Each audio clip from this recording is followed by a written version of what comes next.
making stuff and jacked up. So much. Making stuff and jacked up. Making stuff and jacked up. Let it go. You say, get out of the way. Jacked up. Get it Play my beating. music.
Could just eat it. Put it right on my gums.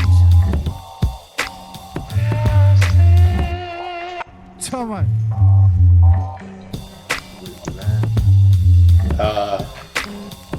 It's one of the audience members. She's working on her floors, and she sent a picture of her floor there, looking all nice. So, looks real good. We should be seeing it up here, shouldn't we? Huh? Shouldn't we be seeing the post up here? I could send stuff up there, but No, I mean when somebody else puts something up, it should show up on the screen. Someone's killing these Yeah. people, trust me.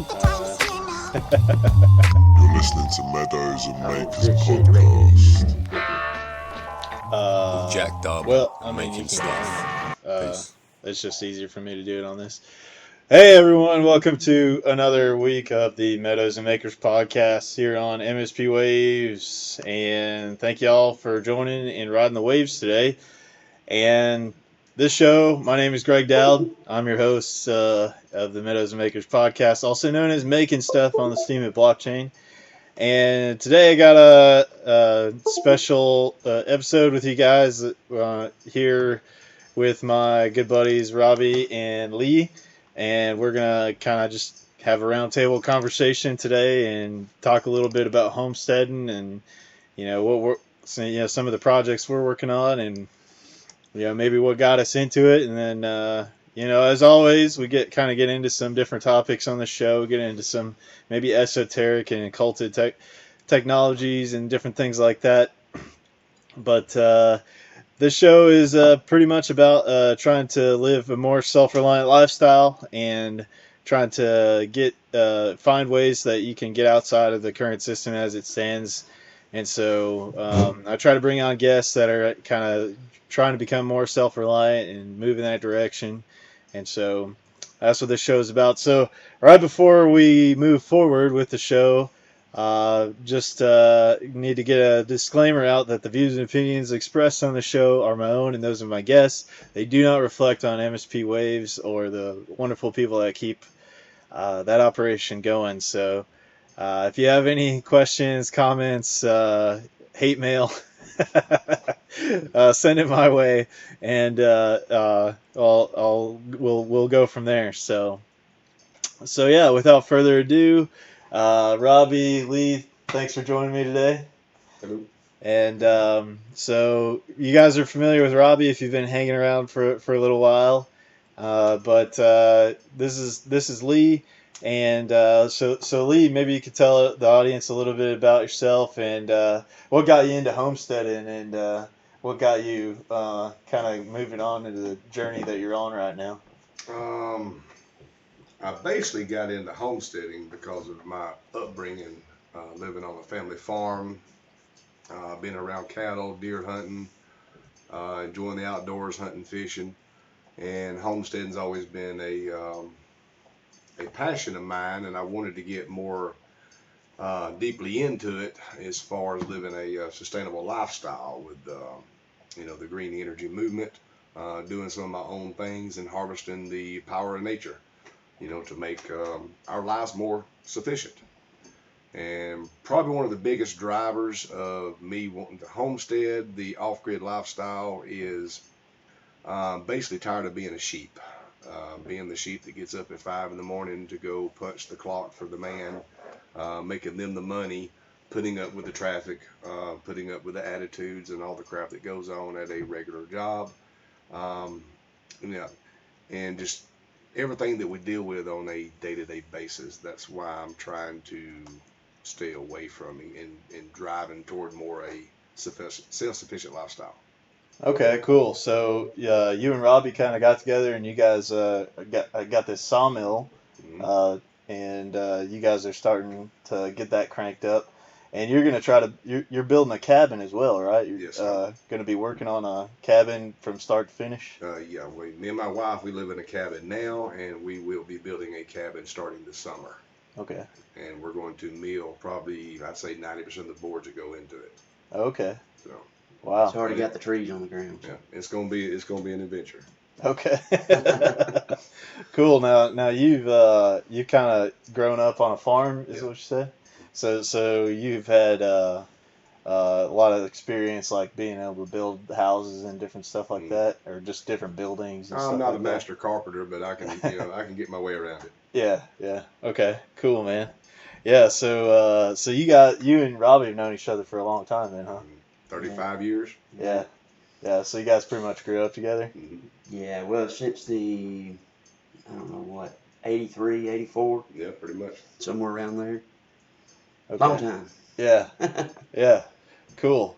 Cool. So I mean, yeah. So Robbie and I have talked about this before, but you were telling me that at some point you realized that you were losing money by going in and working a standard 9 to 5 job or Yeah, whatever. well, I had the business, and was building houses and was trying to keep up with the world, Keep up Bank. with the Joneses. Yeah, well, keep up with the Joneses, but you also have the pressures of trying to keep your business going, and you got the bankers telling you got to do this, you got to do that, and it got to the point to where, the bank was laughing at me, basically saying, "Well, you just got to suck it up and suffer through it." And I started figuring it out one day, and I said, "Geez, every day that I go to the job site, I'm backing up hundreds of dollars." And at that point, I said, "It's cheaper for me to stay home." Yeah. I do better staying at home, working on my own stuff, Yeah. than going out into the world trying to produce something so that, some banker somewhere can benefit off of it. Yeah. Yeah. And so, I mean, don't get me wrong, I did make money in construction. I wouldn't have been in it, but So that happened around like the the 2008. 08, yeah, around 08 when they had crisis. the bankers crisis, they basically pulled the rug out from under me with all the money and just left me to fend for myself and told me, said, "Well, we're washing our hands of responsibility. Now you're responsible for everything." That was a hard lesson because it let me know real quick that I didn't control my own money. Yeah. And then I subsequently learned that money is just basically a tool. It's an illusion that these guys use to get you busy and get you doing things. Yeah. And so, we have to have it to live, but the way we use it and the way we approach it, I think, makes a lot of difference. Yeah. Yeah. Yeah. So I mean, I know you kind of came into this more recently. What was there like a moment that was like, screw it, I'm just done with working the standard 9 to 5 job, or was there anything that like kind of Like pushed last you year? over the edge on that, or just some things that you've been seeing around the world, or was there anything that you could attribute to making the leap to I just think it was go for it? just a bunch of all the little stuff that's going on in the news. I mean, every time you turn on the TV, it's nothing but doom and gloom. It seems like everything's coming apart at the seams. And if you're the type person that lives in a subdivision and you're mortgaged to the hilt and you have nothing but credit card debt, and all it takes is one hiccup and you're in trouble. Yeah. And I personally had witnessed something like that. I don't want to call no names, but place I used to work, one of the UPS delivery men that used to deliver to our place of business where I worked. He's the one that shot up the UPS place down in Tarrant. Oh, wow. And this was in the news, 2 or 3 years ago. And the reason I got firsthand knowledge of what actually happened is the guy was in debt up to his elbows, or up to his nose, and when he lost that $30 an hour job, and him and his wife having 3 car payments and 4 kids and a big mortgage, it took that one hiccup. Yeah. He got fired from his job. He probably just could not handle it. The stress got to him, bills piling up, and then one thing led to another. I don't ever want to be in that situation. I don't want to be dependent upon the system. Yeah. The system will fail one day. It doesn't matter if it fails in my lifetime or not, but it will fail. It's failed around the world, regardless how good the system is. Everything comes to an end. Yeah. So if it comes to an end in my lifetime, I'm going to be good to go. Yeah. Because I can survive. I hunt, I fish, I do gardening, greenhousing, and I'm gearing toward being 100% self-sufficient within the next couple of years. That's my goal. Yeah. That's awesome. And I don't want to depend on nobody. Yeah. Yeah. Yeah. That's exactly, it's exactly the direction I'm moving in as well. And, I had to pick up some part-time work, just to make some extra money for some of the projects I want to do. But anyway, yeah, I just kind of started to move away from the system. I think that's the best thing that we can do right now is like start withdrawing from the system and then start building our own networks. Mm-hmm. And, and try not to use fiat currency system as much as possible. Yeah. I did a rant on the Federal Reserve earlier this week. I made a video about that, and the thing that irritates me so heavily is the fact of the fraud of the Federal Reserve is such a fraudulent system. I mean, those guys create money out of nothing. It's a Ponzi scheme. And then they charge us interest on it through our tax. So, it's a complete fraud. Like, how can you base an entire society, which is what we're going on. Well, our entire society is running off of fraud. That was one of the big eye-openers for me with the banking, was that, I go to the bank and I sign this paperwork saying that I'm responsible for $100,000, and then I find out that the bank just had it handed to them out of thin air. Yeah. And man, it just really, it was really depressing when I first found that out. But good source for that. There's 2 good sources that woke me up. One was Edward G. Griffin, Creature from Jekyll Island. That's a good book. In fact, I think that's the book that started me off on questioning a lot of things. Yeah. And that was one of the first things that I read that started waking me up, both economically and politically, as to what's going on. Yeah. And then the other was a movie by Aaron Russo called Freedom to Fascism. Yeah, that's a really good one. That was a really good one. And so it really wakes you up when you find out that income tax, number 1, is illegal. And number 2, it's just a big Ponzi scheme. Yeah. And at least it used to be, when they first did it, it was covered supposedly by gold. At least that was the excuse they used back in the Depression to seize all the gold, because they had to stabilize the economy. But later on, in the early 70s, you had just the outright, where they took it off of the gold standard, where Nixon did.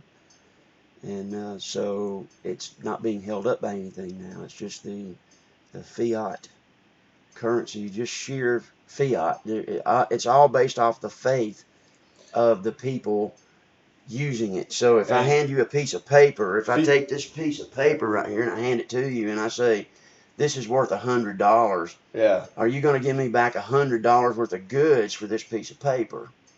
Right. Because this is what we're doing. And the minute we lose faith in this piece of paper, it all goes down the tubes. Yeah, and that's just why it's not sustainable at all, in my opinion. And just from everything that I've looked at, is that this thing has got. At any point, this system could go down. Really, like Yeah. the system as it stands right now, is just based on such a fragile system. So, there's lots of technologies and things out there right now that can really help people out. And the first step, though, is realizing there is a problem, though. Yeah. Acknowledging there is a problem. You have to realize there's a problem, and then you can take steps to get yourself away from the problem, which is what we're talking about here, because by sidestepping some of the system and then having, when you go homesteading, you're creating your own currency, because you now have items you can barter back and forth with people, and you're not nearly as dependent on the faith of that piece of paper. Well, think And- there was a guy that I follow on YouTube that made a great video, but he said, here's how much money I'm making with my sawmill. If I had to go buy that lumber, it would be like $50,000 or something Yeah. like that, to build his house. And so, if you think about that in terms of what you can physically produce on your own property, then you're producing that tax free with just by creating the thing, being Yeah. productive. Yeah, being productive. Yeah. So That's the thing too that most people got to get their head around about the politics and politicians. They don't produce anything. yes. They leech off of all the people like us that actually produce, and they get up there and suck the blood out of everybody, and then try to tell us how we can and can't do things. Yeah. Yeah. So that's one of the big issues that I see. In my own family mainly, are people that still think that these politicians have something that they can do for them, really. Yeah. But I think every politician gets pulled into that room, and they get a few guys that come in and Yeah. say, "That's nice what you want to do, but you're gonna do what we Yeah. want you to do." So Yeah. And it's another thing too. People think that we have this big process, with the House and with the Senate, but really mostly everything is run by committee. You have these committees where you have high-powered people, and they set the policy, and everybody else underneath them is forced to do the policy. yeah, And so, yeah, it's a shell game all in itself. yeah, So you got the Ponzi scheme on the front of the currency, and the politics is a shell game to keep the Ponzi scheme going on the currency, yeah, and to make sure that they're on the receiving end of it. yeah. And it's really a way for slick people to take your production and wealth away from you and distribute it back to them. That's all it is, And, and truly, when they first defined income, even I believe it was like it was some kind of income was defined on any excessive or like profit, some type of profits on sales of goods or something like that. Like if you were a profitable enterprise or something like that, it would be a tax on your profit or something like Yeah, that. I hadn't looked into the legalese, entomology of the language there, but Yeah. I do know that before 1913, your physical pay income was not taxed. Right. Right. And, Right. So Lee, you said that you're gonna be looking to kind of be totally off grid, or you're gonna go totally off grid with your cabin, or Totally off grid, 100%. okay, yeah. So we you participated in that National Solar Homes Tour Mm-hmm. a little while back. Was there like I blogged about all those houses. Was there one in particular that you liked the way they did things in the whole tour? I don't know, man. I kind of like the Cobb home. I've been on that tour 3 or 4 times, and I personally know a couple of the guys that live in that community. Oh yeah. One of the guys, he's actually on that tour. One of the homes is actually still attached to the grid. So Yeah. but from what I see, what he's invested in the solar system and what he actually gets paid back from the power company is not worth it, because they actually pay him back on a residential rate, not a commercial rate, as a energy producer. So it would literally take him 30, 40 years to recoup his money. Okay. Just in savings. Yeah. If somebody's going to have a solar system off the grid home, go off the grid. Don't be attached to the grid. Yeah, grid tied, in my opinion, is a trap. Okay. It's a way for the power company to milk power off of you and put the cost, expense, and hassle of upkeep over on you. Mm-hmm. And so that's where that green initiative that the previous president had put into place was really not much of a green initiative. Sure, you got a tax incentive or a tax break on taxes you shouldn't have been paying anyway, but you get this tax break, and then the power company, like he said, they don't pay you what they charge you. So you put power into the system, and they pay you a percentage of what they charge you back to put power back into your system. So you're still paying them, and you're producing the power for them. Mm-hmm. Yeah. And not only that, but if something happens to your system, the maintenance is on you, not them. Yeah. And so this was an initiative, a way that what they were trying to do at the time, and they're still trying to do, is to pass off the expense of maintaining a power grid generation system over onto the consumer. Yeah. And then just collect all the profits and not have any of the maintenance and no expense. And so the new initiative going on in California right now, as of this year, when you do new construction in California, they're required to do a grid tie solar system and put power back into the grid. Oh, really? Yeah, for any new construction. And so what this is going to do is this is going to set up the power company to collect all the profits from the power, but pass the buck on the cost over to the consumer. Yeah. Of the generation. And so it's just 100%, it's a Ponzi scheme in itself. Mm-hmm. It's 100% free money for them. They don't have to produce the power. They don't have to maintain it. They just collect the money. Yeah. And I believe in California, if you have a solar home and you're putting energy back into the grid, you also have to carry a liability insurance policy.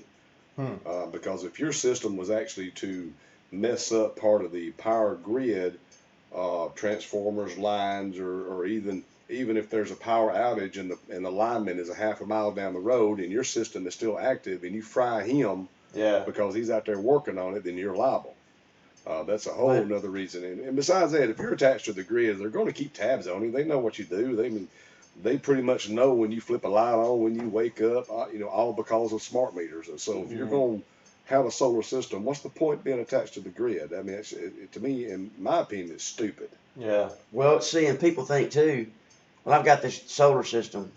It's a grid type. If the power goes out, I still have power. That's not the case. Power goes out, your grid system goes off. Your solar system will not function when the grid is off. Yeah, I mean, if you're pushing power back to the grid and you don't have some automated transfer switch to shutting your power to the... Yeah, well, exactly. I mean, you can't even use your own power system if the power's off. And then when they had the power that they were shutting off in California over the last few months, they kept turning the power off. PG&E? Yeah, PG&E, because of the fires and everything, or supposedly because of the fires. You had all these people with these grid tie solar systems with no power. Yeah. And they couldn't use their own grid tie solar system because of the safety regulations that they put in there that requires it to shut that system down if the power's off.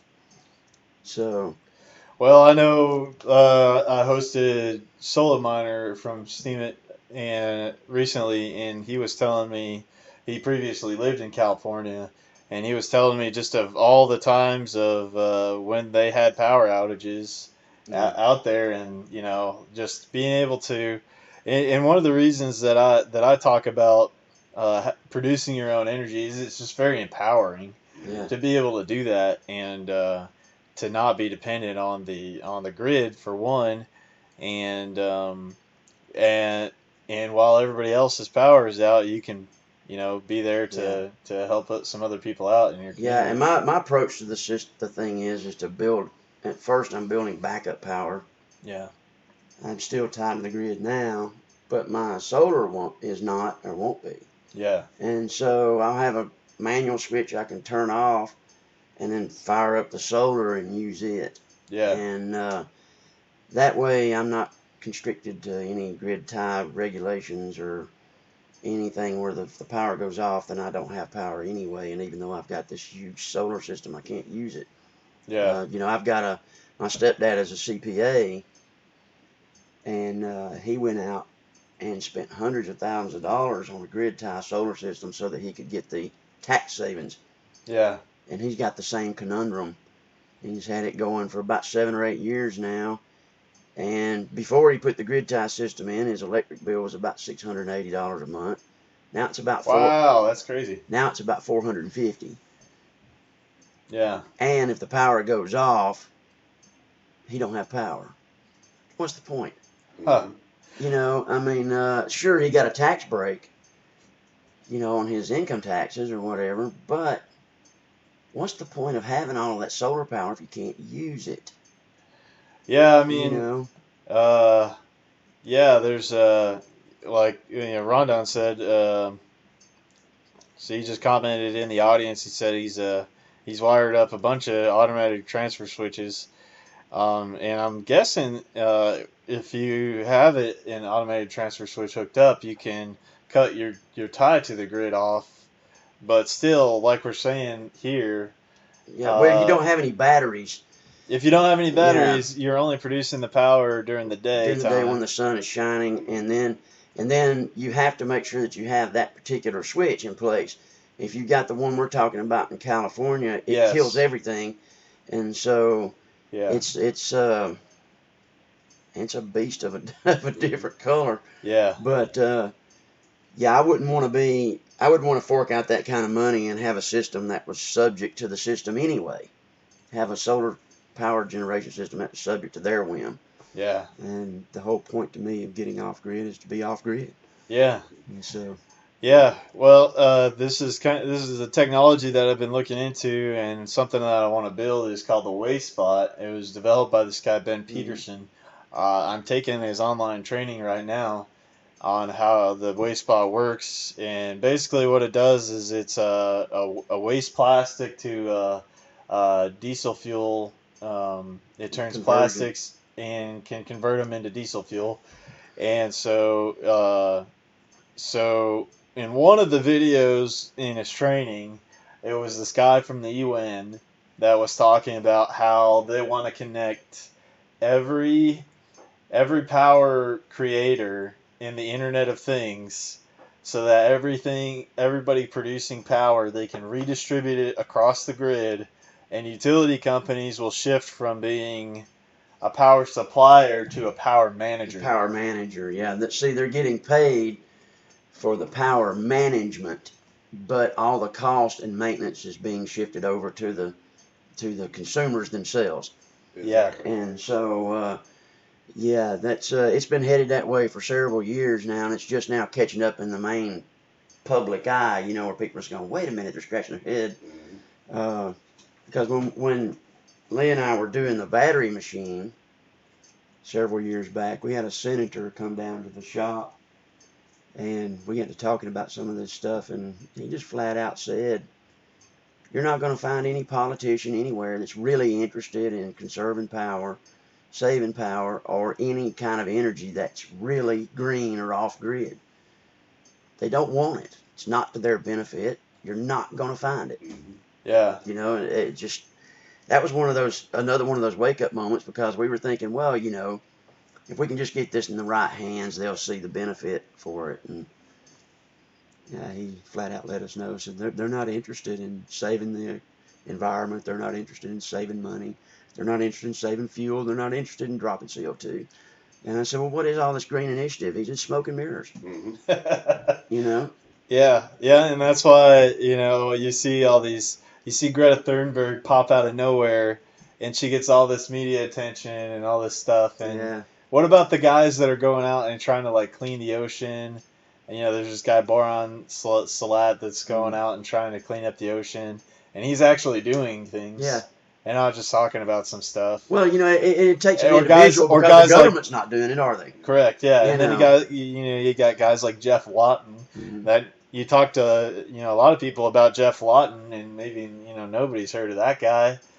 He's a permaculturist, and he's doing this project of greening the desert in Right. Jordan, Mhm. and they're using permaculture techniques to actually bring back vegetation to the desert. Right. So there are people that are actually doing stuff, and my big thing with all these people, and all this media attention for people like Greta Thunberg, is what are these people doing themselves? Like by their actions, you'll know them. So like, are they did they quit driving? Are they riding bikes everywhere? Did they quit flying on Of course planes? not. Are they growing fruit trees? Are they becoming more sustainable in their lifestyle? And a majority of the people are all talk; they're no action. So It's funny you bring that up. I saw an article just last night, and I think the name of the article was called "Socialism for Thee, but Not for Me," and it was about Bernie Sanders on the campaign trail. yeah, And he went into this hotel, and he had to have the biggest suite. He had to have the coldest air conditioner. He had to have all of these things. And none of it, not a single bit of it, complied to his own rhetoric that he talks about when he gets up there on the campaign trail. yeah, So it was, and part of it was the green energy climate thing. We got to do the climate thing. Well, okay, so I want the largest possible suite that consumes the most energy, that has the biggest air conditioner. But now you, as underneath my thumb, you're not allowed to have an air conditioner or a car or even electricity. yeah, So yeah, it's smoke and mirrors in my opinion. As Yeah. far as that, now that's not to say that we don't have a ton of pollution. yeah, We have a lot of industrial pollution. I think we can do a whole lot better to clean that up. But swapping carbon credits does nothing towards that. it's another tax. It's another tax. It's Yeah. actually a breathing tax. Yeah, It's a tax on air. yeah. Yeah. Yeah, so it's when you're looking at these things, then that's something. It's a question you got to ask yourself: is are the people that are talking about these things, what are they doing? Look at their actions, and then yeah, it's just another. The whole reason that governments exist, that they're about control. Governments are about control, and the only way they can really control people is through scarcity and artificial scarcity, in my opinion. Because the planet is, and people are abundance producing in my worldview. We have the ability to use our current technologies to like create a lot of abundance on a local level, and not have to have all these like large long distance distribution channels that we have now. And so they have to keep people locked in a scarcity mindset in order to keep people under control. Well, that's debt. And Yes. Debt's one of the reasons, one of the causes of that. When you're in debt up to your eyeballs, you can't afford to tell your boss to kiss your rear end, and walk off the job. And you do it to yourself by burying yourself in this ton of debt for stuff that you don't need. Yeah. Yeah, Exactly. and we get, as a society, we tend to get caught up in frivolous things too. So we stay busy instead of looking at the things that matter. We're worried about how big Kim Kardashian's butt is. You know, Talk about abundance. yeah. That thing could probably generate power.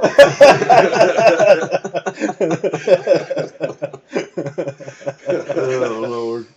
Yeah, yeah, yeah. But that's just it's just one of those things. I think there's a great quote that a buddy of mine sent me this week, but it was pretty much it was by Robert Heinlein. He's a sci-fi writer, and he said that there's nothing that they can do to control a man whose mind is free. Yeah. And the best you can do is kill him. So, and I think that's what these guys are, and what governments all over the world are afraid of. We're coming to a point where a great veil is going to be lifted, in my opinion, where a lot of this stuff is going to start coming to light. A lot of people are going to start getting it more. Yeah, stuff that's been in the works for the last century is going to start coming out to the open. Yeah. And that's another thing that the average layman doesn't consider. You know, they think, well, gosh, dog, surely they didn't just come up with they didn't just come up with this. And the stuff that's going on that we see out that's happening now is stuff that's been in the works for years. It's not anything new. It's just you've been so busy and preoccupied you hadn't paid attention to it. Yeah. And so now these folks are feeling more emboldened, and they're taking steps to squeeze us down into that mold that they want to put us in. And that's why you see such a fight of these city regulations and these, communities and governments are putting such a. You're starting to see restrictions on people trying to homestead and go off the grid. And basically, this is what it boils down to. If I'm 100% off the grid, generate my own power via solar or water wheel, which is what I'm going to do on my property. Water energy is going to be my main source of power. But if I'm producing my own power, I'm not paying taxes. If I'm producing my own food, I'm not paying taxes. I'm not driving to the grocery store and paying taxes. I'm not I'm not on the road at the threat of getting a speeding ticket, paying another tax. That's exactly what it is. Yeah. And all this and all this stuff that you can do and provide for yourself, and you're not paying taxes. Yeah. That's why you're seeing a pushback. Yeah. Don't steal. The government hates competition. Exactly. They want you out there keeping the roads hot. They want you going to the supermarket and buying the food.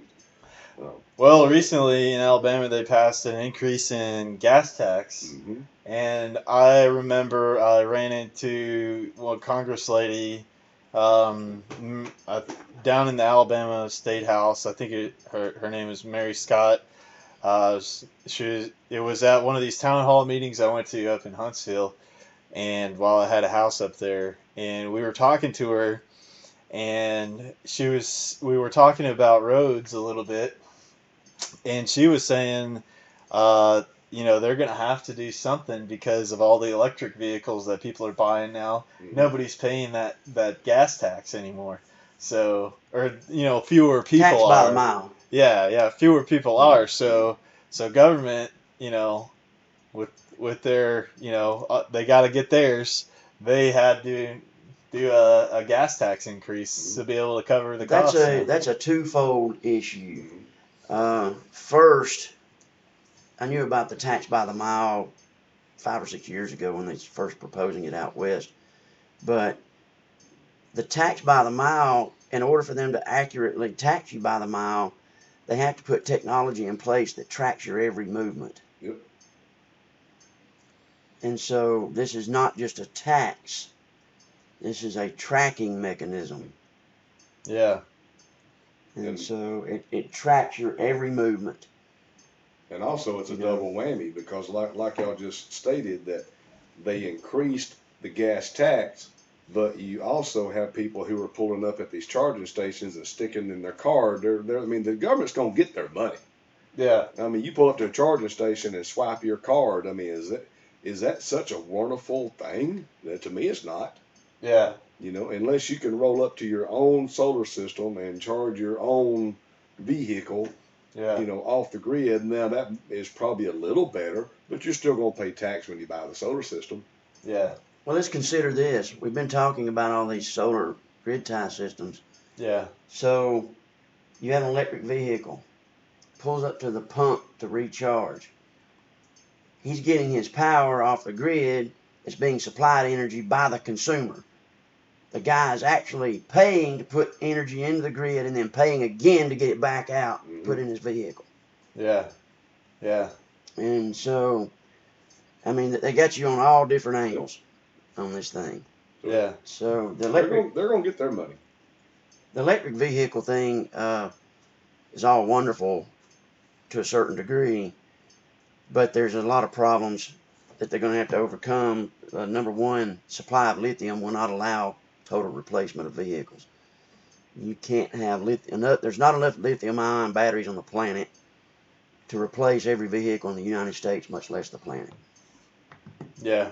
And so it wouldn't matter how many you tried to swap out. You're never going to get there. It's a impossibility as far as the supply of lithium is concerned. Yeah. So what does that require? That requires going to war to go get more lithium. It requires strip mining more property. People are not looking at the big picture Yeah. on this thing, and they look at the green movement and they think, well, these are great ideas, and they are if you can charge them, like you said yourself. Right. But if you're tied to that system, you're going to go out to a pump. You live in a city, and you're going to go out here and you're going to charge up with a charging station. That power is being generated at the power station, which is being supplied coal or whatever by the train. And since you're increasing that, they have to increase coal, they have to increase this, they have to increase that. And you have more manufacturing on the lithium, you have more production of energy from the power station, and then at the same time, you've got people putting power in that are being taxed twice on it. Yeah. And so, yeah. Well, my former background was I worked as a research engineer for the University of Alabama in Huntsville, and part of what we were doing was we were converting cellulose into carbon fiber, and so what I realized through that project was that we have the ability to create graphitized fibers, and the power of what could be the new material, graphene, is simply a single layer of graphite, which can be done through a process where you burn cellulose or any carbon material, any wood pulp or things like that, anything with carbon in it, in an inert atmosphere up to a high temperature. I believe it's 1900 degrees Celsius in an inert atmosphere, and you're going to create graphite. So the most abundant material on our planet, one of the most abundant, is our carbon that we have. yeah. So why not create carbon sinks and manufacture the fire out of supercapacitors? Yeah. Instead of strip mining for lithium. Yeah.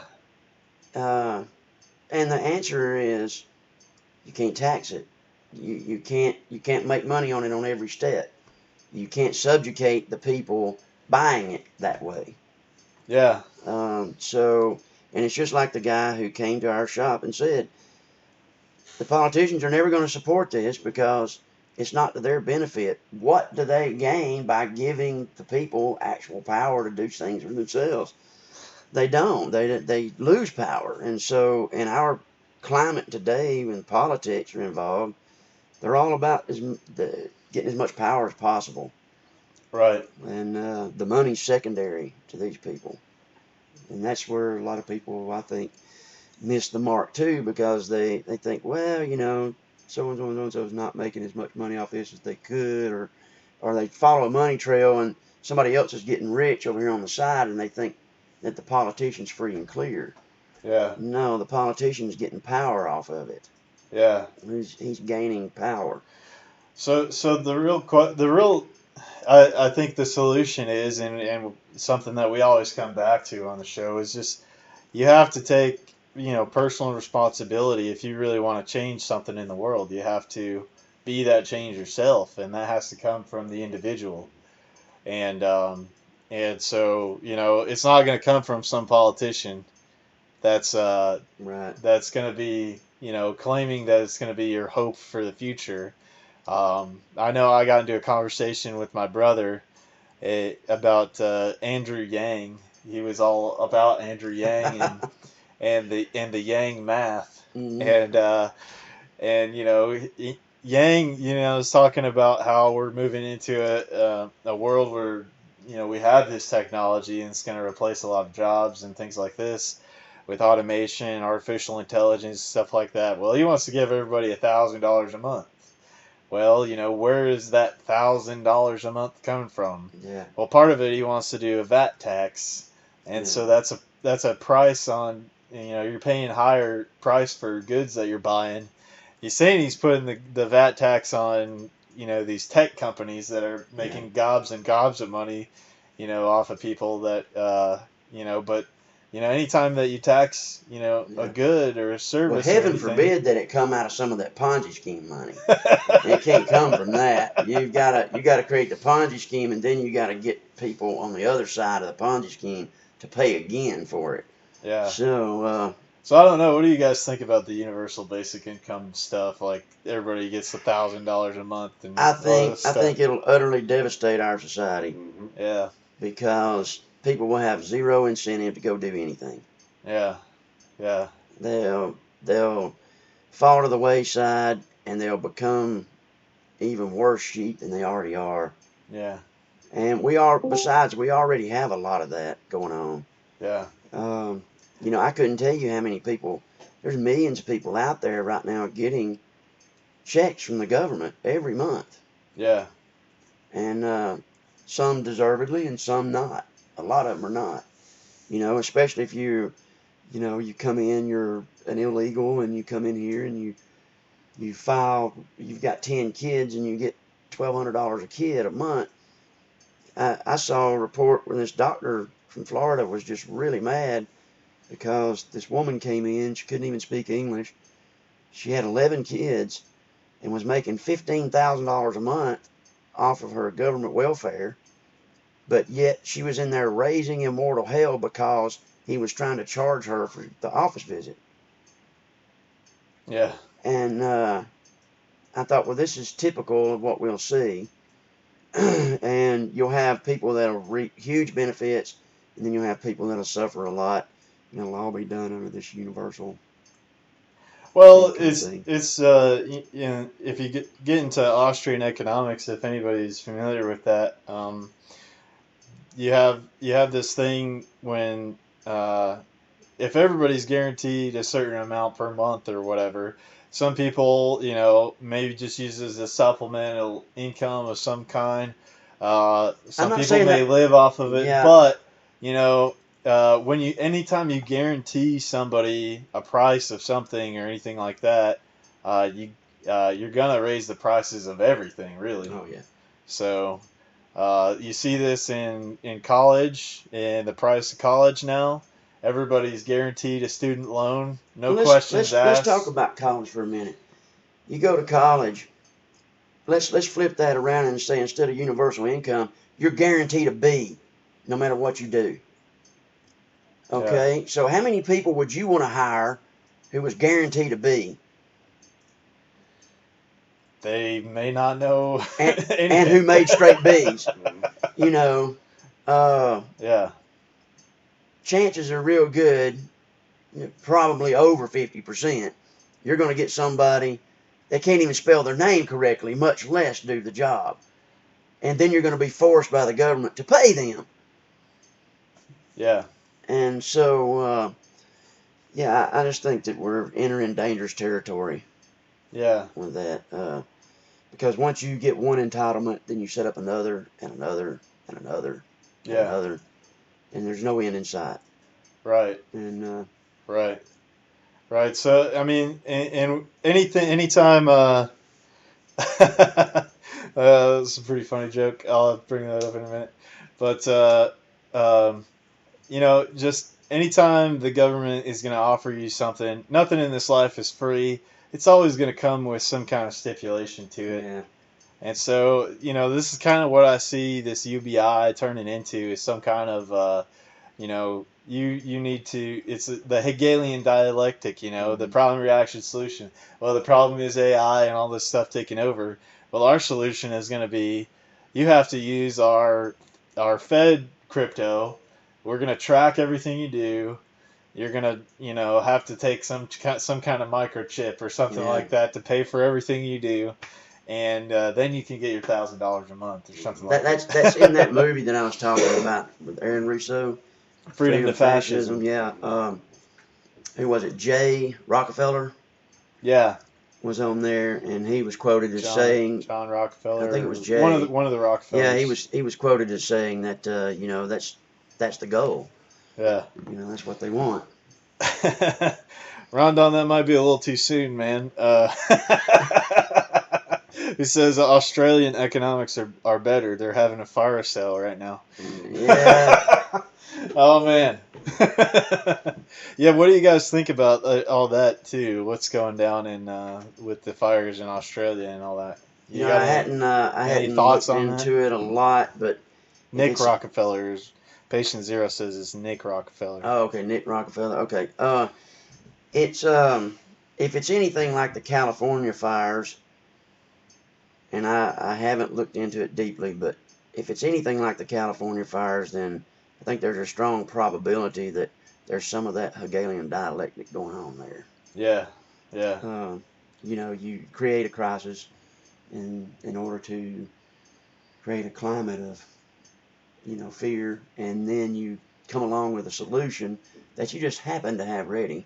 Yeah. And then basically everybody's willing to accept this solution to a problem that they otherwise would not have accepted. Yeah. For a fake temporary security. Yeah. Yeah. Yeah. Yeah, and there was somebody, a free market action that happened recently was some girl on Instagram started to get people to pay her for her nudes so that she could donate it to the saving koalas in Australia. So I mean, yeah, there's the free market in action. There's I believe another... she got kicked off. She might have got kicked off of Instagram for that, but I don't remember the full story. There was another thing that I saw that may be related to this, and it was before the fires. But there was an issue where landowners in Australia were basically they were trying to force landowners out for the Chinese. Chinese were trying to come in and take large swaths of land from these ranchers, and I don't know if that's related or not, but it wouldn't surprise me if some of these areas where these fires are going on, that some of this type of activity was occurring. But they do raise a lot of cattle in Australia. Yeah. And these fires have devastated the cattle. And so, the Chinese are making moves all over the planet for resources. Yeah. And, they've even come out in the public and said that they want to basically come in this country and kill off all the Americans and take the resources. The public officials have said this. Yeah. And so it's not a stretch in my mind at all to think that something like that would be going on with those fires. Yeah. Now, and that's what's going on in South Africa as well. The Chinese have been funding these people that are going out and kicking off these farmers. And it's all so that the Chinese can come in and mine the property. Yeah. Yeah. Yeah, it's so Patient Zero posted in here the news story there from BuzzFeed News. But let's see, Instagram deactivated the account of the nude model who raised thousands of dollars for Australia. No wonder they kept fighting the fires.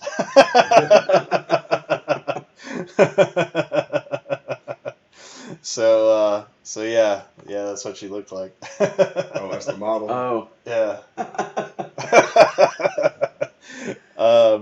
So yeah, I mean, recently I ran across an interview with Cliff High, and David Morgan, and it was a really interesting interview. But one of Cliff High's things, I'm gonna pull it up. I'll post it in the audience here in a second. But one of the really interesting things that he said recently is about the grand solar minimum, and what he's talking about is that all the moisture is going to the poles, and that can be a cause of why some of these drought conditions are happening in different areas from effects of the grand solar minimum, us moving into the solar minimum. So Yeah.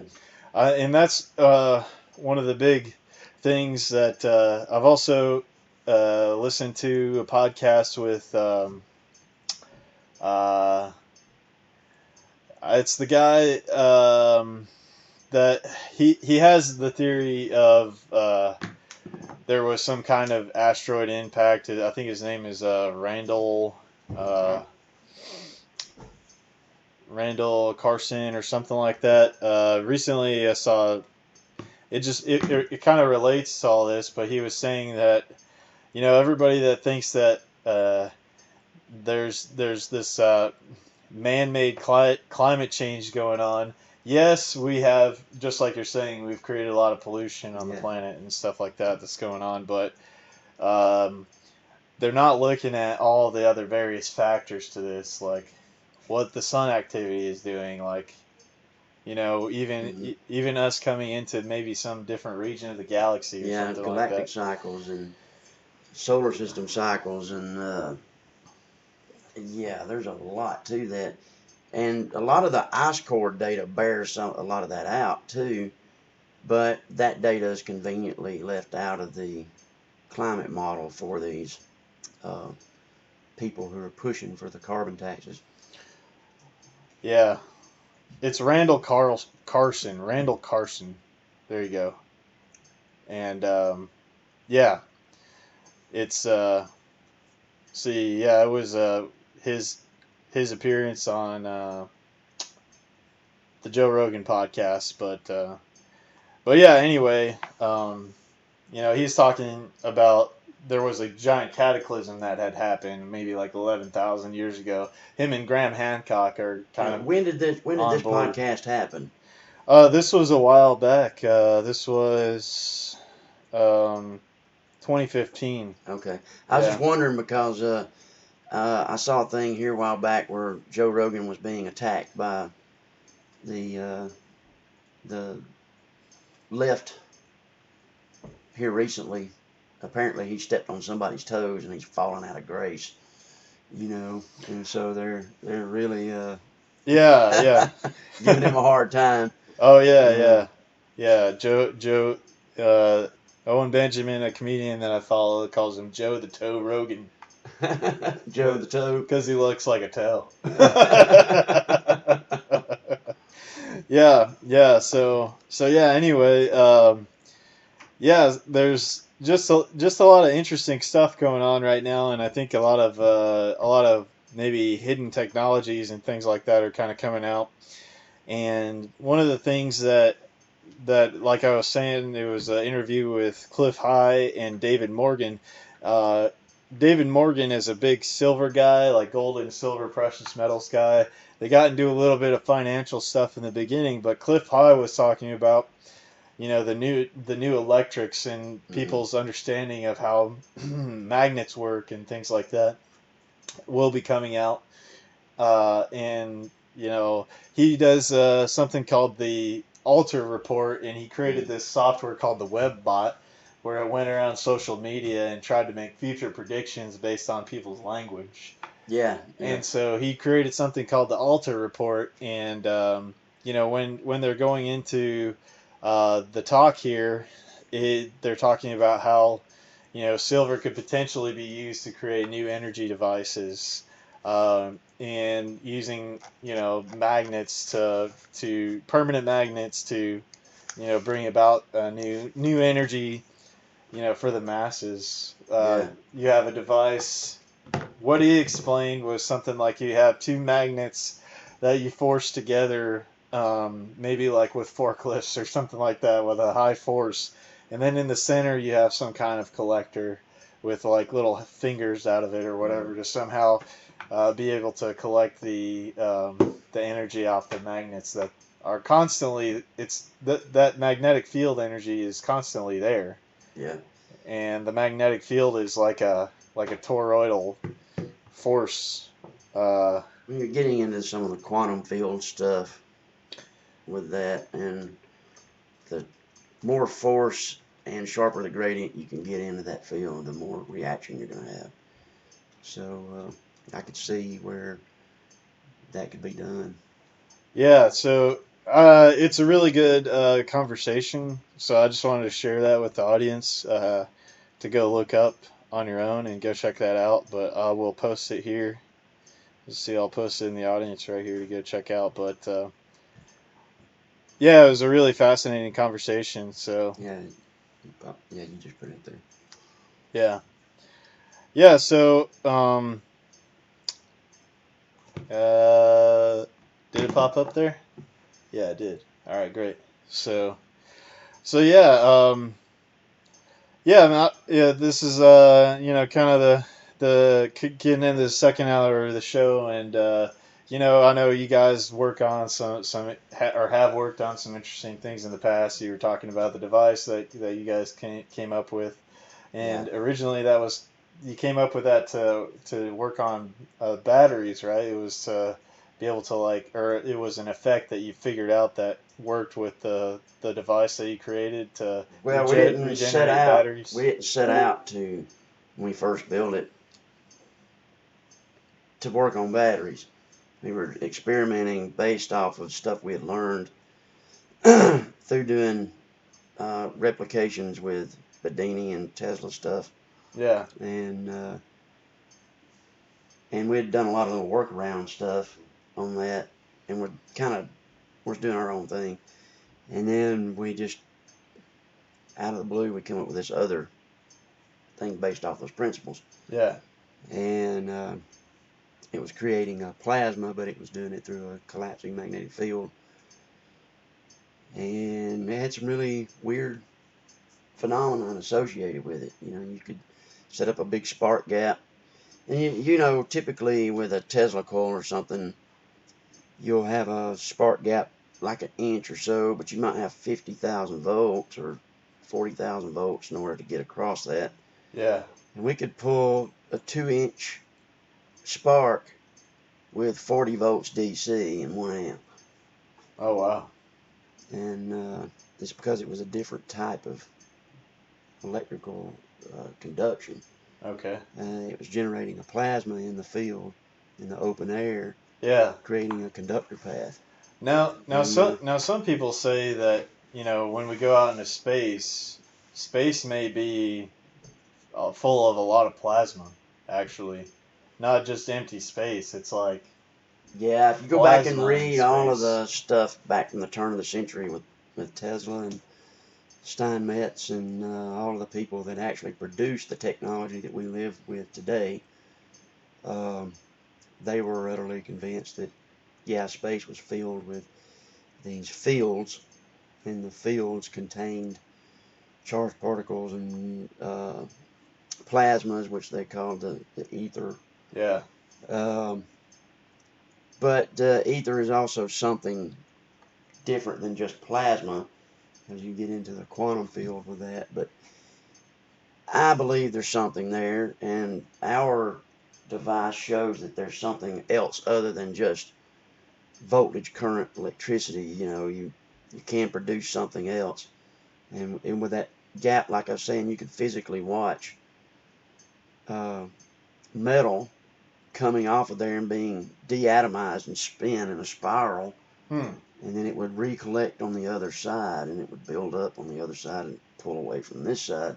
Yeah. And so this was a phenomenon that we hadn't seen, especially with low voltage DC. Yeah. You're sitting there with 30 or 40 volts DC at 1 amp. That's less than your typical light bulb. Yeah. Power. And it was at the time. LEDs are less than that now, but still, And then we show it to an electrical engineer, and he's shaking his head, going, no, that's not possible. It's not possible. And he's taking measurements, and then it's like, well, we can't explain what's going on here, but something is happening. But I'm not going to suggest that you ever hook this up to anything, you know. Yeah. But what we were seeing is that it would revitalize a lot of batteries that we hooked it up to, because it was driving the sulfation off the plates. Yeah. And then the batteries would actually, in a lot of cases, wind up stronger than they did when they were new Initially. And that would suggest that you're getting what we call a transmutation effect, where the material becomes denser as a reaction of being exposed to this plasma. And the plasma, like you said, you know, there's just loose little electron particles everywhere. But any material that comes into contact with plasma is altered by plasma. You know, you're going to have metals that are going to get annealed or are going to get changed. You can do electroplating with plasma. Yeah, they do it for when you're doing like electron microscope work. You coat whatever you're looking at in a metal in a by using a plasma to coat the organic thing in a really thin coat of metal. Yeah, and then it allows it to reflect so that you can see it. Well, yeah, because the electron microscope, if you know, it works by shooting a bunch of electrons into the object, and if you didn't coat it with the metal, it would burn straight through the stuff. So they have to coat it with something first. And see, typically with a plasma, you have to put it in a gas chamber. You put some type of gas in there, and then you subject it to high voltage of 70 to 100,000 volts, and then the gas will rarefy into a plasma, and then you can inject whatever material you're talking about in there in a gaseous form, or have it being pulled off of a plate, and then it'll reassemble on something else. But to have it done in open air without that, with low voltage DC, was an anomaly.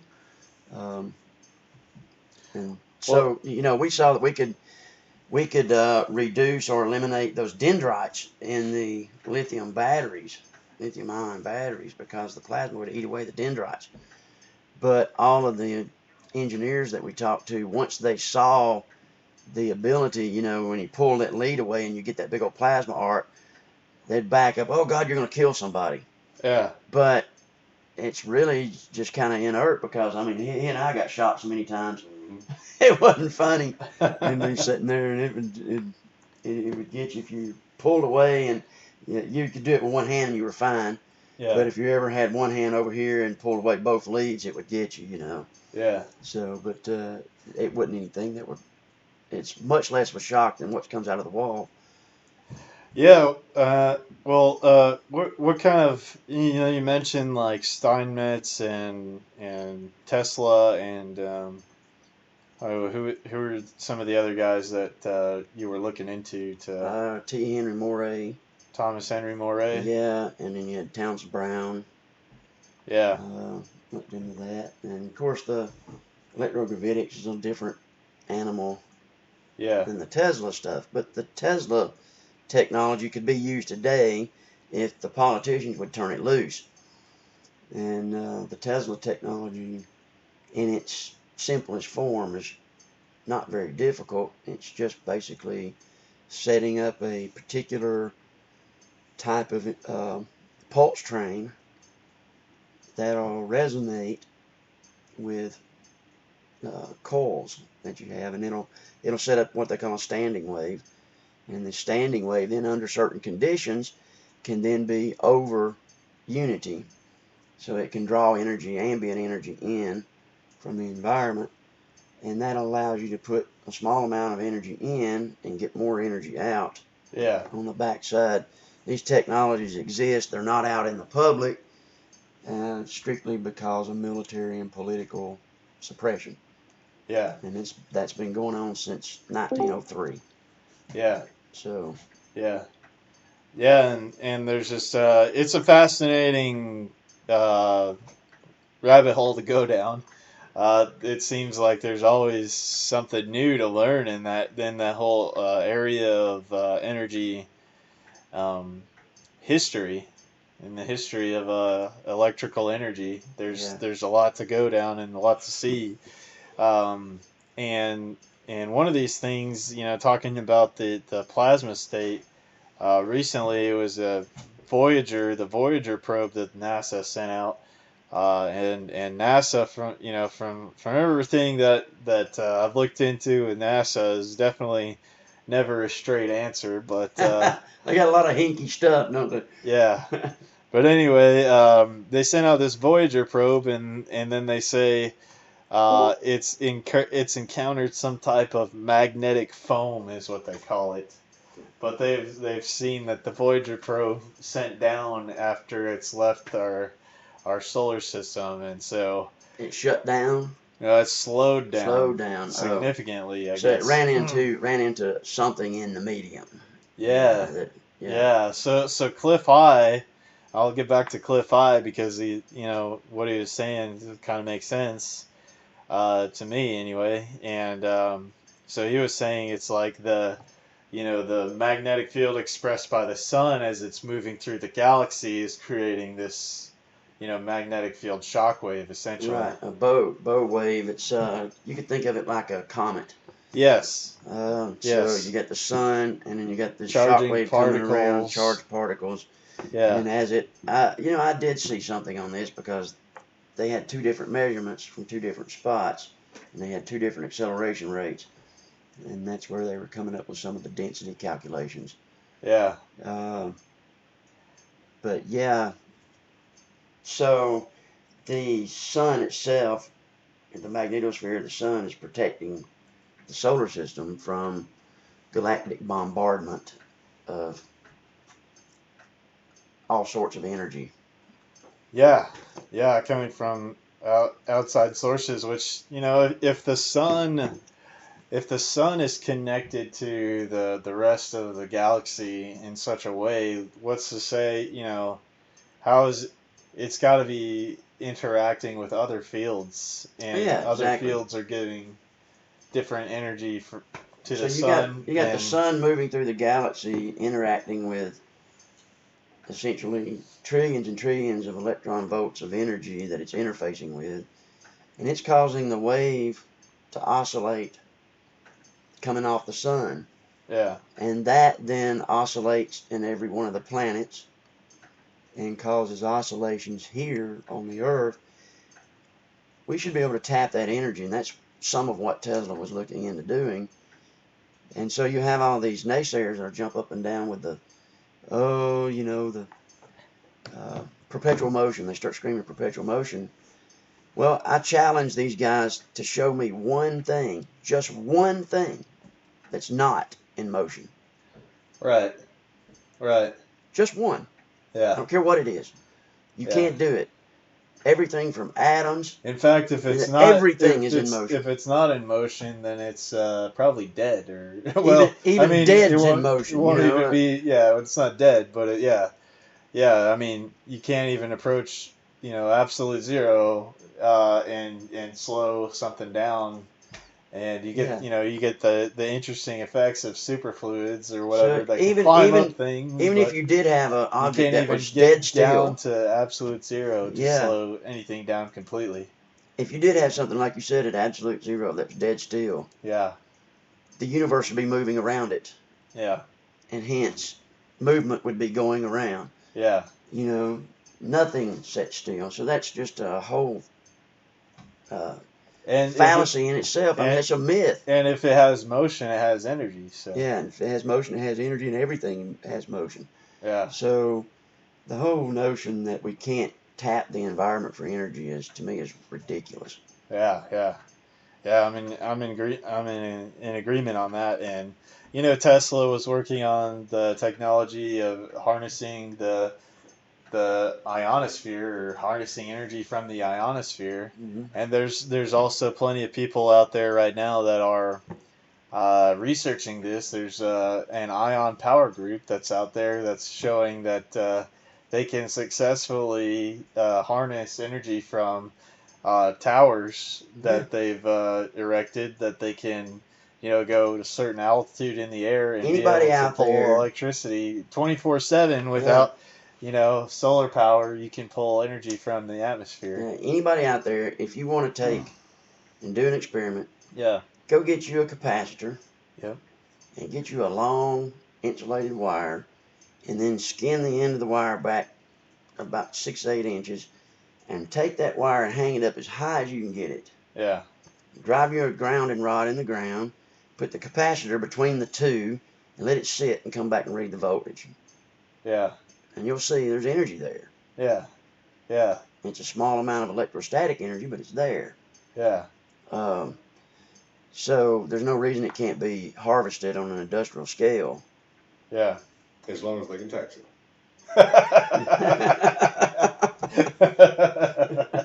There you go. Yeah. We've got to figure out a tax for this ionosphere energy system. Well, I mean, even you say you're collecting your energy off the water. I mean, that's gravity. You're using gravity's the motion energy. of the water. Yeah. Solar, that's energy environment, energy coming from the environment. Yeah. In fact, we don't have any energy that's not coming from the environment. Right. Even fossil fuels comes from the environment. Right. We go mine the doggone stuff out. Yeah. And use it. And then nuclear, that comes from environment because we create nuclear materials and it boils the water. A lot of people have this mystique about nuclear energy, but all it is a doggone pellet of radioactive material submerged in water, heating it up to boiling. Yeah. And then the steam then turns the turbine. So, and then you're left with a radioactive byproduct that kills people for 40,000 years. Yeah. So, but they could have eliminated that too if they had went to thorium back when they were doing nuclear power plants. But there again, you can't turn thorium into weapons. So we can't have that, can we? Right. And so that's the reason. I mean, thorium has a half-life on it that decays really fast, and so it would not be toxic if we were to have a problem. But again, we can't have that because you got to be able to collect money off of cleanup and procedures and all. You have to create these economies around something. Yeah. And at least that's the way these guys look at it. Yeah.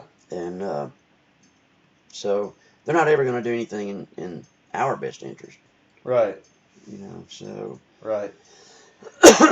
So that's why I talk about some of these things on the show is that you really got to empower yourself to be able to reach out and go and look into this knowledge, and to start start to acquire some of this knowledge and be able to ask these questions about why things are the way they are, and to take it within your own power to go and do the research and maybe make some experiments yourself and start to see some of these things in action in your own life.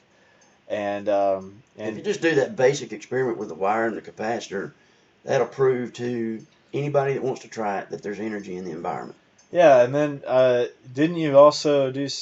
You've done some experiments of trying to put rods in the ground and then use the ground to create some kind of a voltage as well, or yeah. I mean, I took copper rods. Yeah. And put in the ground, and then went 75 feet and put another copper rod in the ground. Now it's on a slope. Yeah. And got 63 volts right straight out of the ground between the two rods. Oh wow. Yeah. And so it's everywhere. Yeah. Yeah. The idea that we have a scarcity of energy is so absurd. It's ridiculous. Yeah. Yeah. So, but then But then how do you tax that? Right. So that's what happened with Tesla.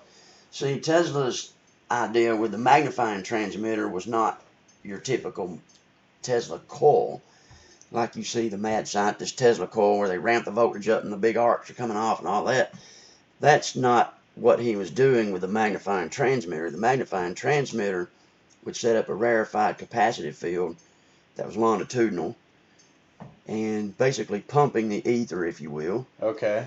And then he had some collector. And the collector was just a rod. You stick the rod in the ground, Oh. and then you have a coil that matches the resonance. Okay. Of the pump. Of the pump. That's putting action. The electrostatic energy out. Right, and the energy would come out of the ground and charge the coil up. Oh, okay. Yeah. And so not taxable. Yeah. And when J.P. Morgan found out what he was doing, J.P. Morgan funded the thing because he thought he was in competition with Marconi over radio. Yeah. But when he found out what he was doing, he had the Army Corps of Engineers come in and doze the place down. Yeah, so I was talking to a couple of my coworkers about this earlier, but I remember reading a story earlier in the week, about Tesla and that he had created the plans for some kind of doomsday weapon, and he had given it to, he had spread it to, China and Russia or something like that, so that every country would have the plans on creating this doomsday weapon, which I believe was something like a particle accelerator of some kind or something like that. He had 3 or 4. And so anyway, he this was a story that I remember reading, so I'd have to go look it up again, but yeah, I remember reading something about that. But we started to figure out the particle accelerator technology based on Tesla's work too, I believe. Yeah, there's a book out by Tom Bearden called Fear to Lance. Yeah. And it goes into that. Okay. And so you could read that, and you'll be astounded by what is going on in the military-industrial complex. Now Tom Bearden, he supposedly lives around here somewhere, around in Huntsville. Right. And so he was like a nuclear engineer or something like that, and during the Cold War, it was responsible for, I guess, looking into Soviet technology or something like that. He got 2 degrees in physics, and then he was charged with investigating these Soviet technologies you were just talking about. Oh. And so that's how he came across some of this stuff. And so when he started digging into the Soviet stuff, he started putting his own information together and started writing several books about it. And of course, that was after he was discharged out of the military. Oh, really? So he got discharged for looking into Well, no, I don't know that he got discharged for looking into it. Oh. I don't know that, but after he was already out and retired, he started investigating these energy systems. Oh, and went out into the world and got Did to be his friends own with Bedini and several other private people. investigations. Yeah, and he then took some of his work that he had from there and some of his own private work, started writing these books. And of course, you'll have people like Mythbusters that'll get on TV and say everything he talks about is debunked. But I was telling you the other day, with John Bedini's motors. Yeah, well, I mean, they do other things too. I mean, Bearden's been smeared big time in the academic community for bringing this information out. But Mythbusters, I quit watching them altogether when they went to do the John Bedini replication and didn't use any magnets. And so they got a wheel up there that's supposed to be spinning and generating power with no magnets on it. And I'm sitting there going, okay, so this guy's an electrical engineer, but he don't know for some reason that you got to have a magnetic field to create an electrical current. And so, I realized right then that the majority of what they were doing was a debunking exercise. Well, yeah. And so... when you look at the media corporations, you know, there's only, 6 corporations? I think it's 6 corporations now that control all of the media in the United States. Yeah. And so, they all have the same interests. So that's right. And that interest is to keep people in the scarcity mindset, in my opinion, and keep people from actually understanding some of this stuff. Yeah, and you'll have one side of the media portray things one way, and then the other side will portray it 180 degrees. so that you'll have a sharp division between the two, and you get, what they call authorized dissent or whatever. You'll have an opposing side that opposes the It's called controlled opposition. controlled opposition. Yeah, there you go. And Yeah. so you just and even I know there's a lot of people. I hate all this stuff that's going on out in the world. You got this socialist movement happening, Yeah. and the facts are being obscured because of all of the mudslinging going on between the media outlets. Yeah. So you'll have CNN, hardcore socialists, don't matter what is going on that side, they're going to support it. And then you got Fox over on the other side who portrays it the other way. Yeah. But then I found out last year that Fox is a contributor to the Clinton Foundation. How about that? Yeah, so But I posted that recently that said, I said, all this stuff come out about the Clintons and what they've done in Haiti and how they've claimed to have helped the people in Haiti. It's atrocious. And they've, not done what they've said that they were going to do with the money that they received.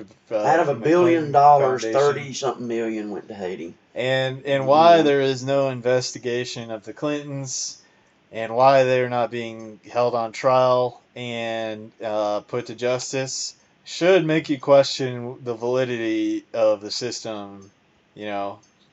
Just You want that to right get there. into some hairy stuff. Yeah. Start looking into the Clintons and their relationship to the Bushes. Oh, the Bush family? Yeah. Yeah. Because not only are they related, but Clinton, when he was governor of Arkansas, fell under the protection of then CIA Director George W. Bush. Yeah. And go back and look at the what was the name of that airport? Medina or something like that? Medina Airport. Where Yeah. the Medina, CIA, Arkansas. Yeah, where the CIA was smuggling in drugs for the cartels. Yeah. And Clinton was letting it go on, and he was being protected by the CIA. And so the CIA still protects the Clintons today. Yeah. They made a movie about that. It's called American Made. And that goes on, whether you believe it or not, or what the media says, that happened. Yeah, yeah. So, maybe getting into some of the stuff that's going on right now. We have a whole gun rights issue going down, and especially it seems like the epicenter of this whole thing is turning to Governor Ralph Northam in the state of Virginia right now. And on January 20th, they're planning a demonstration at the Capitol building in Virginia, and they're going into a state. The governor's declared some type of state of emergency for the Capitol building there for people that are going to be coming as let's think back. armed demonstrators to the place. So let's think back. What were we talking about 3 weeks ago? we were talking about how there, some of this stuff could be manipulated into some type of Hegelian dialectic, problem reaction solution to create a crisis and then declare a state of emergency. Yeah. And so that was exactly the conversation we had about 3 weeks ago, and we were on air when we said it. So, yeah, you can go back and look at a couple episodes ago and see us talking about that. And there's not anything special about that. You just, once you know their playbook, you know what they're going to do. And if anybody wants to know what the playbook is, go look up Rules for Radicals and read that one. Because the rules for radicals, once you see what that is all about, then you know exactly what these people are up to. That was Saul Alinsky, right? Yeah. Yeah. So yes. And the Rules for Radicals is the playbook that the Democratic Party is using. So. Well, yeah, there's interesting stuff that's anytime anytime I posted a meme on social media on my Facebook page. I still have one of those, but pretty much it's turned into a shit posting place where I put up a bunch of memes and stuff. So I end up triggering pretty much everyone, but. Oh man, didn't you just get kind of slapped by Facebook? Well, so this is what I posted. I'm gonna try to post this meme up here, but it was how to spot a false flag as a meme, and then Facebook comes on there and they put a little censorship mark over the meme, and yeah, if you look at that there in the chat room. Some of the things on how to spot a false flag is, it doesn't say anything about any particular false flag or Yeah. anything in this meme. But what Facebook is doing is they are maybe taking that word and what they had put was a cover over it, and you have to click on it to uncover it, but it has a little bit of information on the thing that says the Texas shooting or something like that was not a false flag or something Completely like that. conflating one incident with something else. Yeah. So I And, think their algorithm may be just picking up. It may just be picking up the words or a couple of words in there. Now, was that an And- image that you put up on Facebook, or was Yeah. it text? Yeah, it's just an image, straight up an image. So their AI is picking the text out of the image. Yeah, so what they're doing right there is they're making people that are trying to get across like information, just like, just get across some information, they're trying to make you look like discredit you essentially. Yeah. By putting this little Yeah, if you can't discredit the message, discredit the messenger. Yeah, and so, this is something that's happening across social media. They're also doing this on YouTube now by putting little factoid little bits underneath your video for whatever you were talking about in the video. They will put, if they're AI, or I don't know, I guess they're picking it up with, language listening softwares or something like that, but they'll put a little factoids underneath your video. To try to discredit you or gaslight you as a person. Yeah, there you go. So who is fact checking the fact checkers? That's exactly what who is doing that. So in my opinion, they're just picking up on the algorithm's picking up on some word or something that's in there, and it is it's just trying to discredit you in some way by putting up something where it makes a claim. Yeah. And but if you actually click on the meme, you'll see that what they're claiming has no instance in the meme. Right. So. Well, I got censored on Facebook too because I put a simple post up there and I said, if you want to understand what's happening today, learn the definition of these three words, and I put conflation, gaslighting, and something else up there, and they came back and took my account down, suspended me for a week for hate speech. Yeah.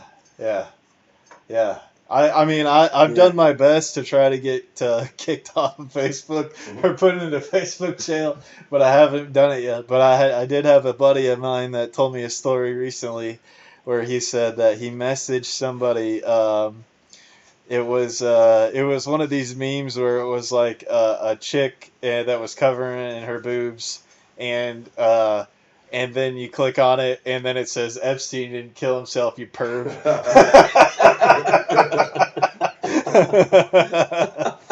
And apparently he sent that to one of his buddies. He got kicked off Facebook or put into Facebook jail for checking that out. You want to click on that, Robbie, on your computer there and check that out?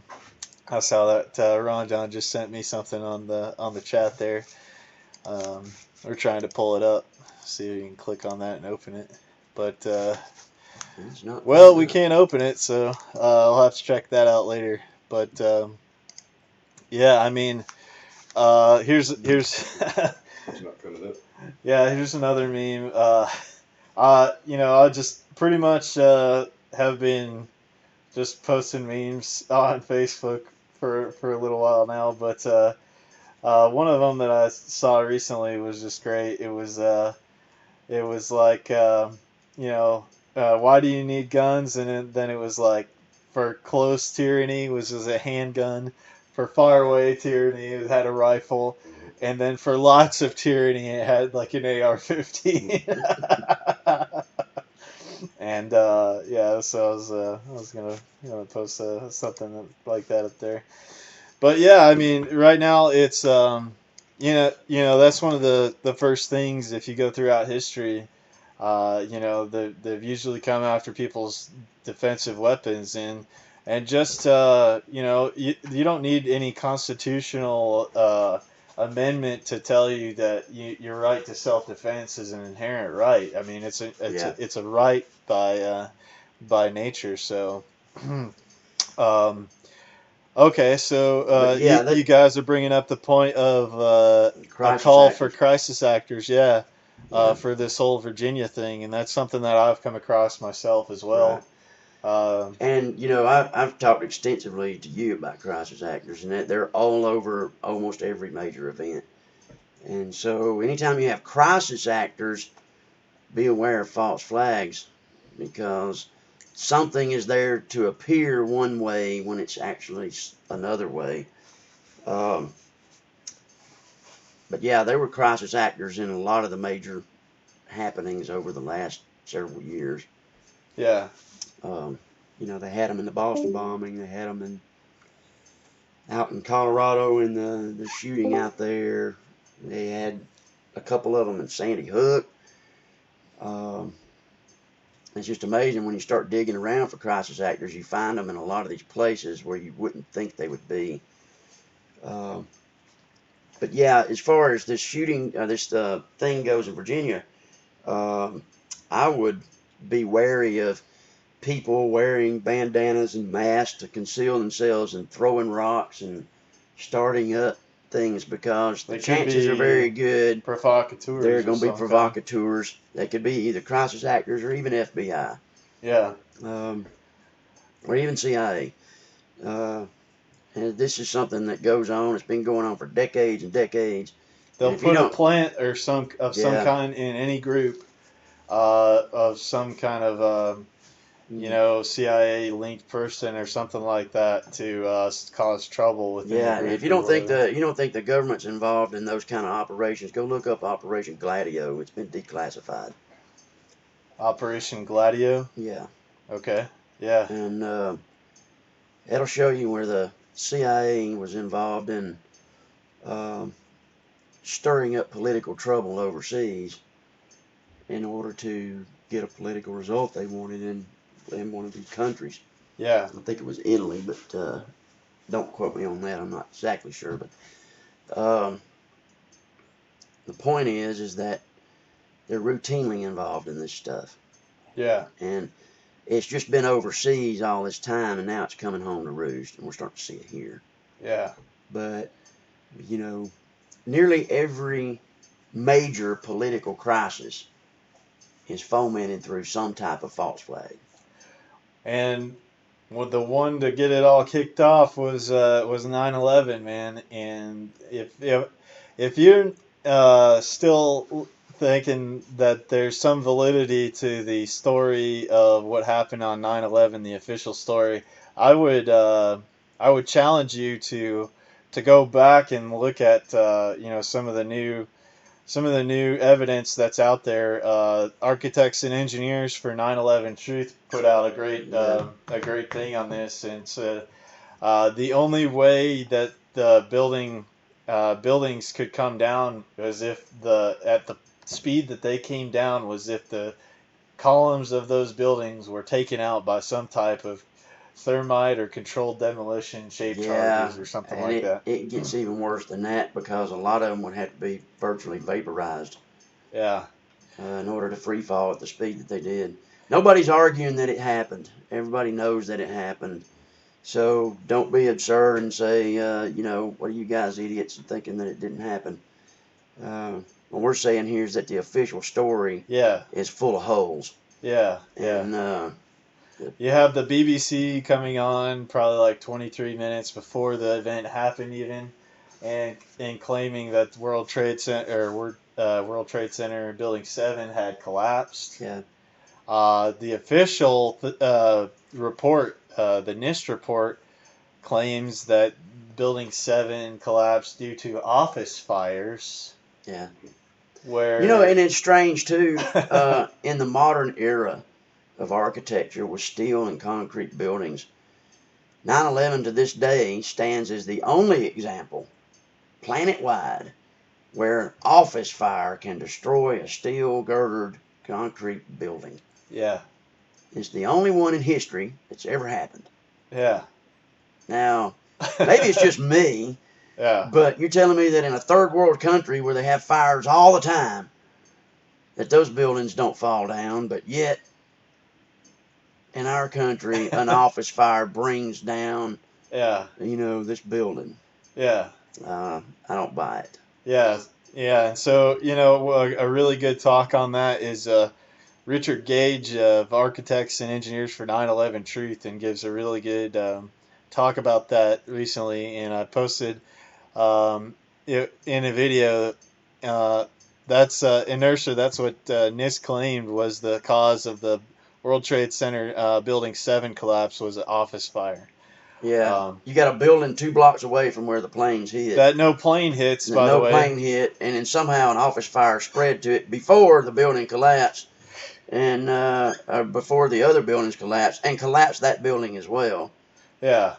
And And all modern buildings have fire suppression systems in them. Yeah. And so, doing a little bit of building stuff myself, you have to, and all your electrical traceways, but when you penetrate a wall, you have to put fireproof material that keeps the fire from spreading into the next room. And so, all these buildings have this type of to be signed off, right? For all their building codes and everything like that, electrical code. They have to be, pretty well fireproof, so that fire doesn't spread to the next floor. So, yeah, and not only that, but if you had a building that genuinely had some kind of structure damage like that, it wouldn't fall into its own footprint. Yeah. And especially the main towers, they just fell straight down. If you had those columns buckle and melt the way they had described them, they would have fell over some. Yeah. And taken out all sorts of stuff as they. But the lower building would have stayed intact. The lower building should have stayed intact. Yeah. If the fuel fire, as they say, buckled the beams. Yeah. And they let and all the engineers go over this. Yeah. And matter of fact, when the engineers first started coming out with it and challenging the official reports, several of the engineers disappeared. Yeah. Yeah. And then So yeah, it's just something that I love George Carlin's quote. It's like, I have a few rules, and my number one rule is I don't trust anything the government tells me. Yeah. And so well, another aspect of that comes into play is the shady dealings around the money and the double indemnity insurance. Yes. That specified double payout on plane attacks by terrorists only 7 months prior to it happening, and Lloyd's of London wouldn't even insure it. They had to go through a Saudi Arabian country insurance company in order to get the insurance on it that paid out double indemnity because it was an airplane attack by terrorism. Yeah. That was specified in the policy. I mean, come on, guys. Are we saying that these people, sit down with a crystal ball and tell the future and Yeah. Yeah. So yeah, and also it's just as soon as the buildings fall, somehow they find these guys' passports. You know, unburned and untouched, unburned. laying on top of the rubble. You know, so it's just but like, yet the ground is so hot that it melts boots. yeah, But at the same time, you know, these documents are just laying there untouched. yeah. And also they hauled away a lot of the debris Yeah. and sent it to China. And this was a criminal crime scene evidence removal, essentially. There's certain portions of those beams that are still being held in New York under lock and key. It's considered a classified national secret. Nobody can get in to even view the beams, much Yeah. less do tests on them. Yeah. So that should speak volumes too. But I think that just speaks to the extent that these folks will go to get a policy in place, because it just so happens that the Patriot Act with its 10,000 plus pages was ready the next day. Yeah. So I'm just 100% certain that it's sheer coincidence, because there probably was 100,000 people overnight typing that stuff up, you know, to get it out the next day. Yeah. You know, doing a few pages apiece. Yeah. Because they all knew what policy had to be implemented immediately. There's no possible way they had that ready to go. Yeah. Well, there's several of these things. It's you know, ridiculous. that you know, AOC comes into office when she just gets elected, and all of a sudden they have this Green New Deal. Yeah, all it just happens to be up. there. Yeah. And so, Well, you know what? AOC herself answered a casting call. Yeah. What they call the social or the Justice Democrats. Yeah. And they've said that their goal is to infiltrate both parties. So, you know, they run people on the Democrat side, run people on the Republican side, all with the same agenda. Yeah. Which is socialism. Yeah. And yeah. So. Yeah, and you know, it's another one of the big reasons why I'm really trying to just kind of be able to spread some of the information that I do about these topics, and to just, like, if you're not familiar with some of these things, I know a lot of people in the audience that are here today listening have heard about a lot of this stuff before, but for anybody that is listening to the podcast recording and maybe a new listener to the podcast, I get this information out to try to get you to think about, the current world as it stands, and so that you're starting to ask some questions about the nature of reality here, and not just accept what you've been told by the mainstream media and things like that. So with everything that we say, please go do your own research and go and look into the links that I'll be adding into the recording of the show after the show, and do your own research and look into the stuff. Yeah, as far as this Virginia thing think for goes, yourself. Expect that to escalate. Yeah, I really wanted to talk about that this show, because it's coming up on Monday here. I'll try to get the recording out by tomorrow, and tomorrow evening, and so that that'll be out there. But yeah, I really think that there's a good possibility that there could be some type of incitement of some kind of event that happens. Well, we're going to see also, I've heard that Illinois, Colorado, California, and now Hawaii are talking about doing the same thing. Similar type of gun thing. restrictions. Almost identical. Gun control legislation. Yeah, and I think what this thing in Virginia is designed to do, this is my opinion, is to create a crisis environment so that they can then justify having these roadblock incursions where they can pull people over and check them for guns, Well, yeah, in my opinion, these red flag laws and all this is it's all setting you up so that whatever you do, whatever you're saying, anybody can label you as a threat, of some kind, or you're mentally ill or something like that, Yeah. they have an excuse to come and try to confiscate your weapons, See, to search you without a warrant or anything like this that. is a return to feudalism. Yeah. Because in the old feudalism environment, what they call the Napoleonic law, you were presumed guilty and you had to prove innocence. Yeah. And that's what we're putting in place here with the red flag laws. You're presumed guilty off of hearsay, and you have to prove your innocence. Yeah. And all we got to do is look at this impeachment crap to see that that's what they're pushing. Because this impeachment thing is all about prove your innocence, prove your innocence, prove your innocence. You know, they come in there and they throw all this stuff up. Turns out to, you know, not have much fact around it, or not have much basis in reality. But you have to prove your innocence. Prove your innocence. Prove your innocence. And this is just a stepping stone to get it in everybody's mind that this is the new norm. This is the way things are going to be done.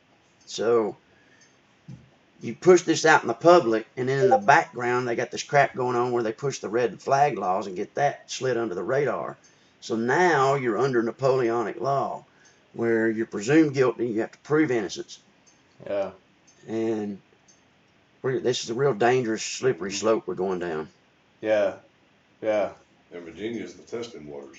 It's because they're so close to Washington, D.C. Right. Because they're still And the reason Colorado is heavy Democrat, yeah, state. Yeah. Yeah, they can't have the militia rising up too close to Washington right there, which is what the Second Amendment's all about. See, if they tried this stunt in the deep South, I mean, it would go to hell in a handbasket in a hurry. Well, I think that's part of the reason why they want to start this in Virginia. It's in the South. If they could pull it off here.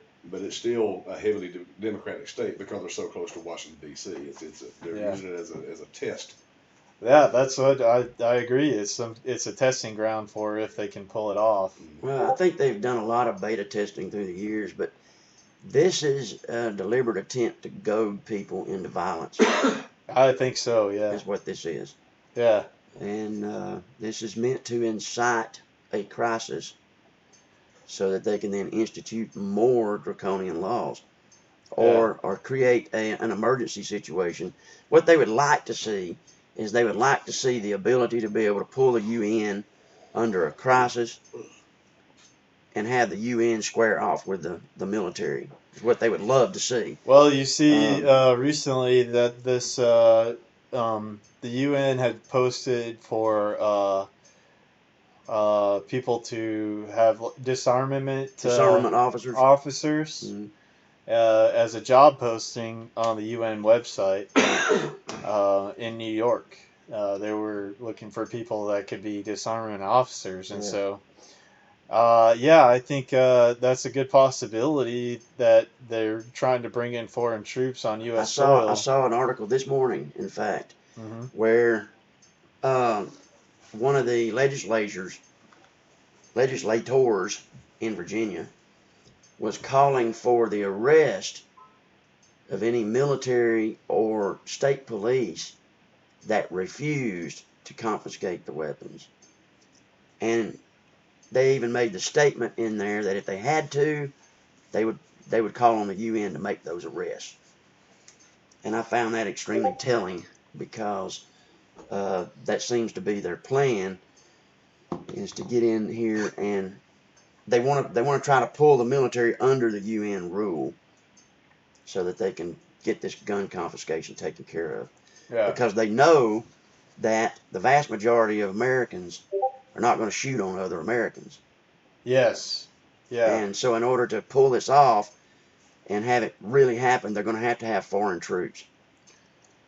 Yeah, I think so. Because the foreign troops would be, they have less loyalty to the people of this country, and so they would be more likely to want to go into somebody's home without some kind of search warrant or anything like that, and try to pull off these disarmament protocols or whatever they want to do. Just this morning, there were sightings of UN and Russian helicopters in Colorado doing drills. Yeah.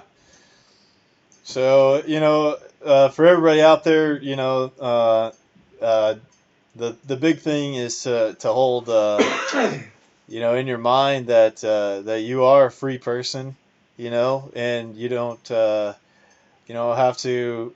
Even if there's a law on the books that says that you have to give up your weapons, yeah, don't give up your weapons ever.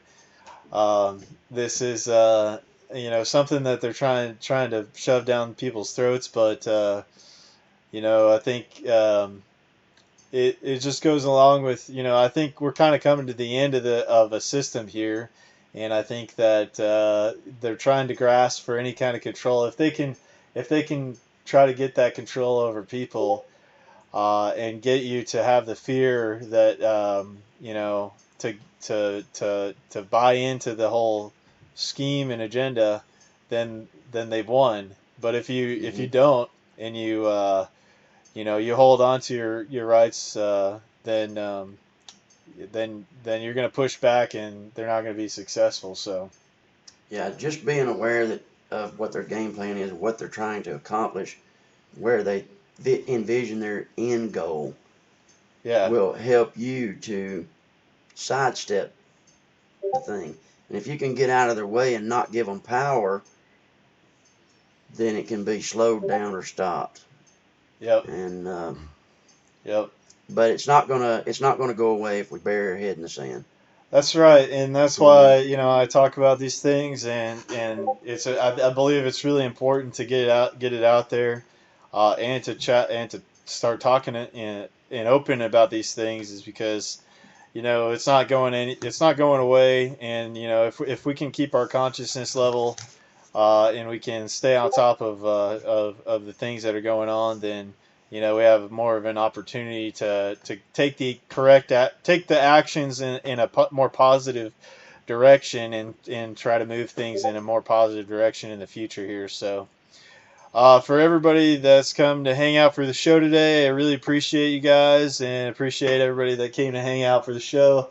Shout out to everybody in the audience that is coming to hang out and listen to us talk. A big thanks to Lee for joining the show today, and Robbie for coming on to talk, and really appreciate you guys and taking your time out of your day to come on and chat with me on the show. And for everybody else out there, we'll get you guys on the next week's show, and appreciate everybody for coming to listen in today.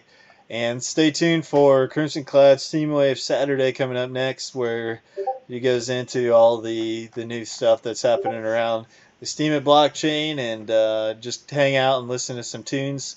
So appreciate all you guys with that. And if you guys have anything else that you'd like to say, Lee, Robbie, if there's anything else you'd like to leave the audience, I'll give you guys the last word.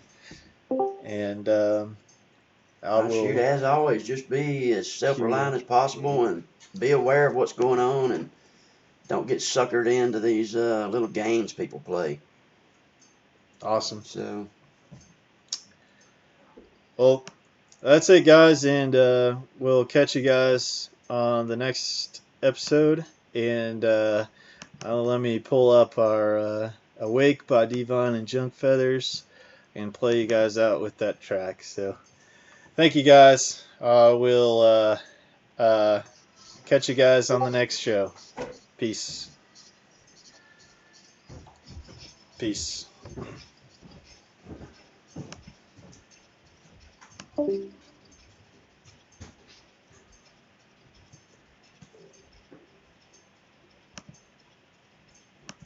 All right.